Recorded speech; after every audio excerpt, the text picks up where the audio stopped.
So here's one final little twist. This question is essentially identical to everything we've just done, but it doesn't look like it. So I'm just going to show you how to unpick it and to answer it.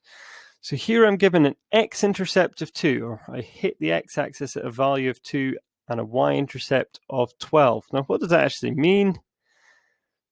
Well, that means we're hitting the x-axis here at 2, we're hitting the y-axis here at 12, and we're looking for the line equation that does this. Now, that all looks very confusing and different, but actually if I start thinking, what is this x-intercept really? Well, it is the point that is 2 along and 0 up.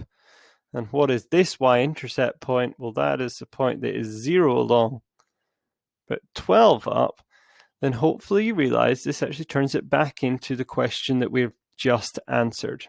So m equals y2 minus y1 over x2 minus x1.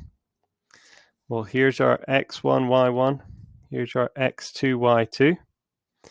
So this is 12 take away 0 over 0 take away 2, which is the same as 12 over minus 2, which is the same as minus 6.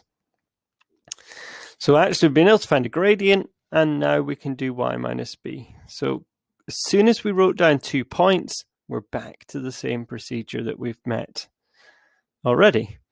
Putting in what we know, well, I'm going to use this point, so 2, 0, so that becomes y take away 0 equals minus 6 lots of x take away 2. And then working with that, we just get y, because y take away 0 is the same as y, minus 6x plus 12. And we're done. We're finished.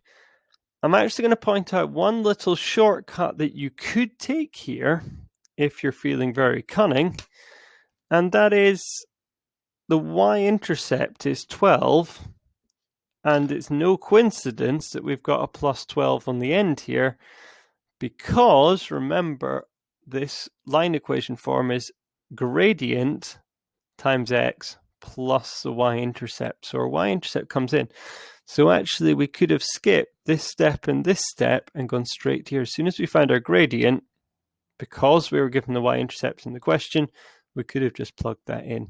So if you can spot that shortcut and take it, great. If you don't spot it, you've got a line or two extra working. There is no harm done at all. But that's just a slight variation on what I've shown you with the other line equations, but something that occasionally crops up in questions.